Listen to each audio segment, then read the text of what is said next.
I'm Pat Canty, as she already said, and yes, there are actually two incredibly distinguished, classy, handsome men wearing bow ties here today. I did call Craig Van Emberg this morning to make sure he was wearing the striped Argyle Rep bow tie, and I would wear the paisley so we wouldn't, we would complement each other. But anyway, so yes, here's what we're going to do today. We're going to talk about the one thing that most of you in small businesses are either find so confusing, so irritating, or way too complicated. Okay, and it's but it's so critical. Because at the end of the day, what we're going to talk about is advertising, marketing, and how we can use all the different tools, including social media, to do one of the most important things in your business. And that is to tell the world out there, to tell the marketplace, just what kind of value you and your business have to offer. Okay? So to help me do that, this is great because we have a wonderful mix on our panel today. We have first kind of the front lines. We have Mickey McDougall from Mickey Realty Group. Now, Mickey's homegrown. Okay, she graduated from Permian High School in 1995, and she continued her education at Texas A&M Commerce, my alma mater too. So that's really good. And she got a real estate license, and she has really kind of built her way up from the ground up. She's done incredible things. She's worked in markets in real estate from San Angelo to Amarillo, and here in Odessa, she has been, she's earned the prestigious award for the Mega Million Dollar Producer every year since 2012 from the Odessa Board of Realtors. So she's going to bring this incredible perspective of a small business person and how she uses advertising, marketing, social media to help her. Okay. Then we have Christy Calicut, and Christy offers another wonderful perspective. Christy is Vice President of Account Service for CVA Advertising and Marketing right here in Odessa. She joined CVA in 2001, and she works with she's worked with ad agencies in San Antonio and Midland. She graduated from Texas A&M in College Station with a degree in journalism, bless your heart, and a minor in marketing. Her experience she's had experience with an incredibly diverse client base. She's worked with outfits such as Gambrina's Company, Corona, Shinerbach, Elan, which was formerly FINA. She works with accounts such as Odessa Regional Medical Center, the Odessa Development Corporation, and Devon Energy. She also works a lot with nonprofits and that work a lot with the media, and she's going to help us figure out ways that it's not just about buying advertising, but it's also about how you interact with the news media that can help you. And last but not least, we have an incredible resource. How many of you are a member of the Chamber of Commerce? Okay. Most people think, well, the Chamber, all they do is have social mixers. Well, yeah, because going social is a big way of you to promote your business. And the Chamber is one of the most fantastic ways of you being able to interact and drum up more business. And they're doing incredible things with social media, which is a wonderful way to build your brand. Okay? So I think what we're going to do today is all of you are taking the day to spend here. You're taking off work. You're sacrificing work. Did you have to pay a registration? Right? Okay. So basically what we're going to do today, at the end of this little session, we're going to help you figure out ways to pay for your day. Okay? So to kick it off, I'm going to throw it to you, Christy. You do all sorts of different types of campaigns. Okay? And so why don't you kind of help us understand, different ways of marketing and advertising and building your brand. And I'm going to give you this microphone. It should be on. All right. Can you hear me? Is it on? All right. Just to talk about a few things. So some of the things I think all three of us are going to talk about today are differences in advertising. There's paid advertising. There's earned media, like Pat was discussing, when you're trying to get public relations and getting exposure for your businesses. So we'll have a few tips on those later in the session too, because I think that's a big deal. I think Mickey's going to talk a lot about local grassroots marketing, which is so important. So many of the things that you can do. And then Madison has just become the expert out here on social media. She's doing things that are helping all of us. But just a little bit about paid advertising, just to start with. I mean, there's a few things you just need to know. And Pat and I were talking before the call. You have to establish a budget. And I know that seems very, very simple, but in the good times and the bad times, marketing seems to be the first thing that gets cut. And the marketing departments are always the ones where when nothing else will fit anywhere else, it goes into marketing too. So your budgets are the ones that kind of they're being nipped and tucked from. And so just keep in mind, keep a budget. Keep a good mix. So I think as we're talking about this is a good place. I'll probably talk more about paid advertising. And as Mickey and Madison talk about grassroots and social media, keep a good mix. Don't put all your eggs in one basket. And when you're spending your dollars, look for the things that target your target audience. Find out who your customer is and play to that base. That's who you want to go to. So as you're doing that, spend those dollars effectively and don't spread them too thin. We'll have people come to us all the time who they'll have a budget and they want to be everything to everyone. And I think one of the main things, if you get anything out of this, don't try to do that. Target your dollars, put them where they're hitting your customer, and make sure you know who that is. Super. And you bring up a very good point. There's a lot of business people out there that they don't know how to advertise because they forget that you advertise to target somebody that you want, okay? And how you advertise is very dependent upon that. If you work with an ad agency, is really good working with a local business to help you figure out, okay, this is my target, this is the kind of customer I want, okay, and this is how I can reach them. Okay, so that's a very powerful tool that ad agencies bring to the table. If you have a salesperson come in from, let's say, a radio station, a TV station, or a newspaper, make sure you have them sit down with you and help you answer those kinds of questions. Who am I trying to reach? Because that will be very important in determining what kind of advertising you choose to buy. Okay, now Mickey does a very specialized type of advertising. In my business, we call it TOMA, top of mind awareness. Because, okay, Mickey doesn't sell, fountain pens or Bluetooth speakers. She sells homes. And so most of us aren't just going to go out and buy a home every week, okay? But when we do want to buy a home or sell a home, we want to know that the person I want to go see is Mickey McDougal. Okay, so she has a different approach to how she puts herself out there and her agency out there. And so, Mickey, why don't you tell us some of the tips and tricks you use? Hi. First of all, I just wanted to say thank you. As I look around this room, I see a lot of local legends, and I'm just in awe. Shelby Landgraf, Monica Shawner, Rose, Nelda Rose of the Rose Building, Tim Harry. So I'm really honored to be here and to be affiliated with such a prestigious group. So top of mind advertising for me, there are over 900 realtors between Midland and Odessa, and I'm just one of them. So I've learned very quickly that if everybody's buying Facebook ads, I'm just one of them. If everybody is taking that picture in front of the title company saying, congratulations, you sold your house, well, I'm just another one of them doing that. So we've looked at a different approach, my team and I, which they're all here to support us today. The different approach that I have is, for one, if it's not fun, don't do it. I mean, we all got into business, our small businesses, because we had a passion. My passion, to be honest, isn't even selling houses, but helping people. And so with that being said, I have 4 children. They're very involved. I've got a band student, an orchestra student, I have a football player, I have a volleyball player, and I have a college student. And so for me, it was really hard to continue working and being successful and being a good mother and a good wife. So for me, I found what I was passionate about, and that was my family. So I'm one of the booster parents for the volleyball club at Permian.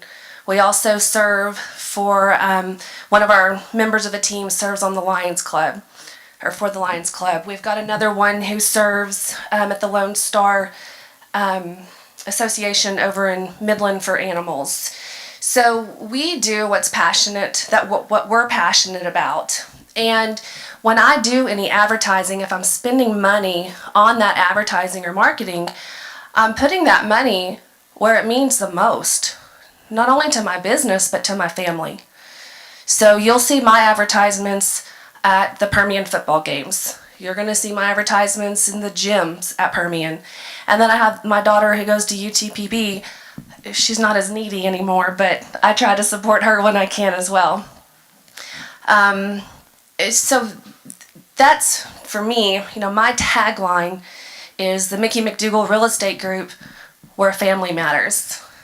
And there's a play on that because my family matters, your family matters, and then with selling homes, we're dealing with family matters.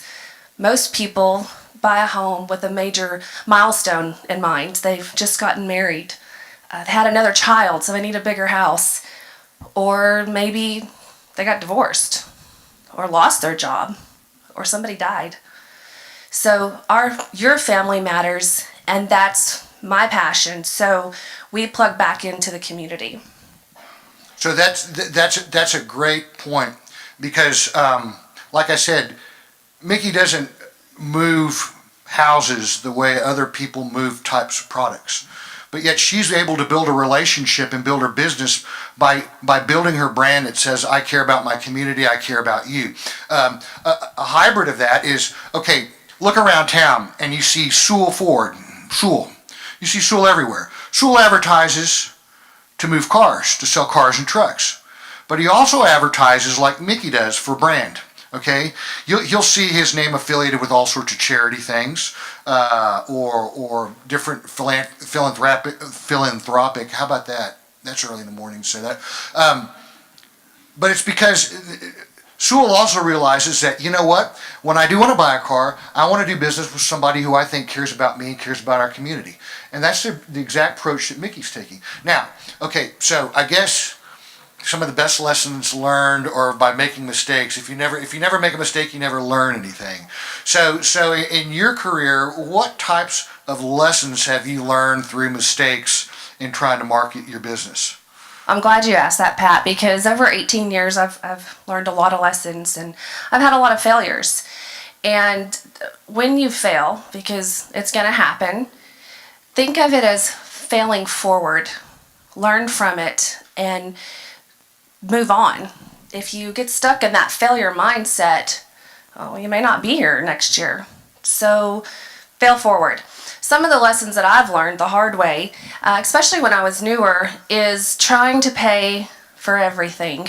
As a business owner, and especially a real estate broker, everybody thinks that you've got lots of money. Well, you spend a lot of money being a small business owner. So if you try to spend money on everything and every opportunity that comes your way, well, now you've got a billboard and you've got ink pens and you've got mugs and you're buying leads. And that was my biggest failure, was spending more money than I made. So the new approach that we've taken over the last decade is to focus on one thing. And the one thing is actually a book that I cherish. It was written by Gary Keller and Jay Papazian, and it's not just real estate related. It talks about how we multitask. We are the never-ending to-do list. So focusing on one thing in everything in your life, but also with your business, find the one thing that you love or believe in and be consistent. If you go spend $3,000 on a billboard and then take it down 6 months later because only one person called you, you're not getting that the top of mind and the branding. So that's been the biggest lesson, is fail forward, choose one thing, and then be consistent with that. Super advice. How many of you, well, I've heard this before, and some of, if you sell advertising, you may have heard this before. You go into a small business and you ask them if they advertise, and they say no. Well, how do you get your message out? Well, I just rely on word of mouth. People talking and referring and things. And those people in most cases don't last very long because that word of mouth doesn't get around very much. But there is a type of word of mouth social media that really does, and it can be very, very effective. And Madison, y'all at the chamber, you've been doing a lot of incredible work on really pushing social media and how chamber members and the chamber itself can really sell itself and sell its brand. Why don't you tell us some of that? Right. Okay. So I think that social media is a really great tool to connect with your customers. I think it's very important for people to realize that first and foremost, social media is a way to engage and communicate with your consumers, your customers, potential customers before it is anything else.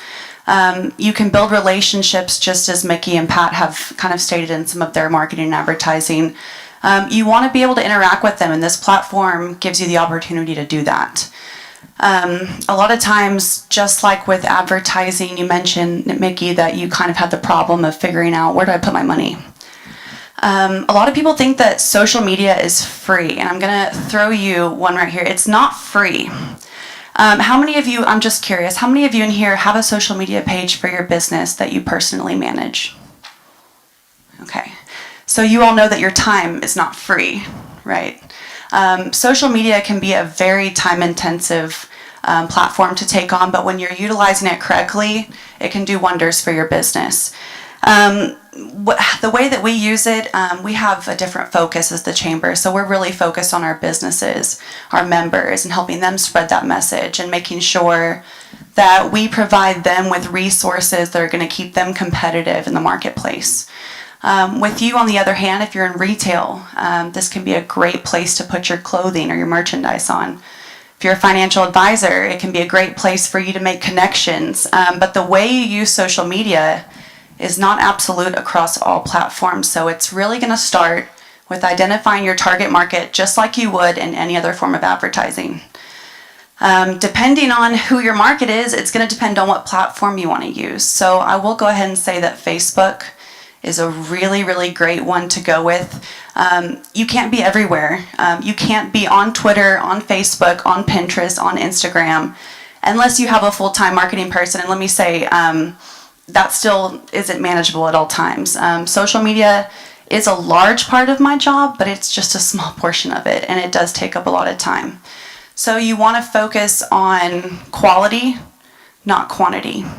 So if you can only do a couple, just start with Facebook. It acts as a local listing. It's a great way for consumers to go online, find information about you, and learn more about your product. I want to share just a really quick 5-second rule with you.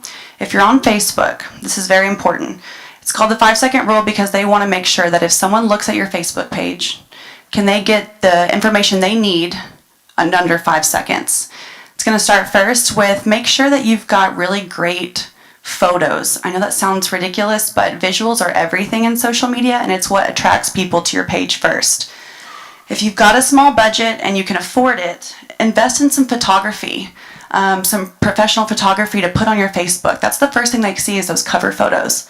The second thing is your information accurate? I see this all the time. Make sure your phone number is on there. Make sure it's the correct one. Make sure that your address is correct. Google Maps your address. I can't tell you how many times I've tried to go somewhere on Google Maps. I'm not from here. And it takes me nowhere near where my destination is. So that's very important. And then lastly, does your page look alive? Are you posting on it frequently enough, or was the last thing you did 8 months ago? Try to use content that humanizes your company. And when I say that, use your staff members. Put yourself behind the camera, because just like they're saying, they want to see that they're interacting with a real person and not just a corporation who wants their money. That's why Mickey's out there, and that's why she sponsors a lot of local events, because it humanizes her company. They know Mickey's a really good person who's relatable to them. And that's what's going to make them, want to look forward to maybe going and purchasing some of their products and visiting their stores. So social media has a lot of really great tools. You just have to make sure that you're managing it correctly and that you're using it the way that is best for your business. So you have had an incredible career, and it's a very young career because you've only been at the Chamber since 2015, but yet the Chamber really, in just 3 short years, has really transformed a lot of their marketing and social media. You came from Texas Tech, right? You're the director now of marketing communications, but you got your public relations degree at Tech, and then you got your master's in media strategies there. And while you were doing that, you were also working in the ad sales department for the College of Communications, right? Okay, so you're bringing a perspective to this market now of a younger professional who really has done some, really buffed up their studies and strategies on all the newest trends, okay? And you're coming into this marketplace. Give me your sense, or help us understand what was your reaction when you first came in, and you know all the latest, learn a lot of the new trends and stuff, and you're hitting the marketplace. What was your initial reaction? I definitely thought it needed some work. I think that's none to say to some. I've just spent a lot of my career really focused heavily on digital media and social media especially. And I'm very passionate about it. I believe that it is a really great tool. So I came in and I put a lot of work into our social media presence. It's taken, honestly, just grunt hours of making sure that there's content that's kept up. But I mean, it's manageable. I mean, we think when we started the page, we had about 500 likes, and we may get, some interactions here and there when we would post something, but now it's grown by more than like 80%. I think we have like almost 5,000 likes, which really has grown our audience so that when we do post stuff, we don't have to put as much money behind paid content because we've kind of established that audience. And so that has been very helpful for me at the Chamber because we are, at the end of the day, a nonprofit, and my marketing budget is skimmed to none. So I really rely on social media to spread the word for our members, but then also to reach those millennials who are going to be taking those management positions fairly soon. And they're going to be the ones who decide, do we want to re-up on our Chamber membership? So I think it's important to establish that relationship and go where they're going so that we have better luck with them in the future. Super. Real quick, we're getting ready, I think, to wrap up. Does anyone have any questions? Questions, concerns? I've got a comment if I can. Yes. Real quick. Social media is really a big key, and you touched on that just a second ago as far as getting into the millennial market. That is our market for our next generation, and digital media is extremely important. Take a step further past your Facebook page. You need to have a website that can also handle that same exact type of content. You be posting regularly on your website. Otherwise, when you're not going to go to the top of the Google search results, when somebody searches for XYZ widget, you're not going to be there because you're not posting something. People look for that. That's something that we're running across in the industry that I'm in with engineers that know nothing about our process, but they know our competitors because they were in with them in their college education. But in order for them to get to us and understand our processes and procedures, we really need to do a better job being active on social media and with our website. Good point.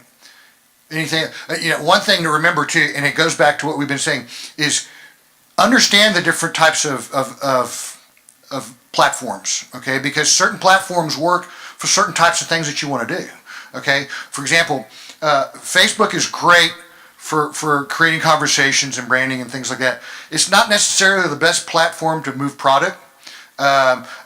So I like fountain pens. I collect fountain pens, and I saw this really cool fountain pen manufacturer that I wanted to buy, and they only had a Facebook page, and it was impossible for me to figure out how to buy their stuff. And I was like, just give me a web page, let me buy off of your web page. No, I gotta figure that out. So make sure you understand. It's all critical. It's trying to find the right niche. I was going to say one thing. If you're not following the Chamber page or looking at what Madison is sharing, she's sharing so much good content, and content is one of the toughest things to keep up to date. take a look. A lot of our clients, we use it ourselves. We share a lot of her content. Some of the things that she's doing, don't forget the value in that too. So take a look at what she's doing, what other people are doing, and some of those shares, that pre-made content that is relevant to your business is worth taking a look at. So she does a great job of it. And I just want to add on that very quickly. If you're interested, I have some really great resources. I know content is a big thing on how do I get it, how do I develop it. I can send you a list of some websites and different platforms that can really help you with creating that content, whether it's video or stock photos, and it'll help kind of take off some of that struggle with trying to maintain good content and come up with it on your own. Any last thoughts, Mickey? I guess really the only last thought I would like to share is one of my favorite quotes. It comes from Walt Disney, and he says, "The way to get started is to stop talking and start doing it." So I encourage you to get started. And then I'll wrap up with a quote. I think Mark Twain once said, "He who stealeth from me stealeth at least twice." Okay, and so you have three incredible professionals up here today that have given us some really good advice and tips, but that doesn't stop here. Don't be afraid to call up Madison at the chamber and talk to her some more and network with her. Christy over at CVA, or Mickey. Okay, it's all about networking and trading tricks and tips, or venting, or commiserating. That's how you stay up to date. That's how you grow. And it's like Mickey said, just get out there and start doing it. Thank you so much. Oh, one more thing. One thing, just because I was looking at Susie over here, since Susie with Susie South 40 is here. When we started talking about branding earlier, one thing Mickey touched on, I think everybody, when they're starting a new business, they think that their brand is their logo. And I just wanted to say it's not just the logo, it's everything you do. And I think Mickey touched on that. I think everything Madison does with the tone of voice of social media, if you walk in Susie's South 40, you see it in everything that she does. You see it in the customer service when you're greeted. You see it in the back where they're making the candy. You see it in every single thing that you do. It's a claim of distinction. It's not just a mark.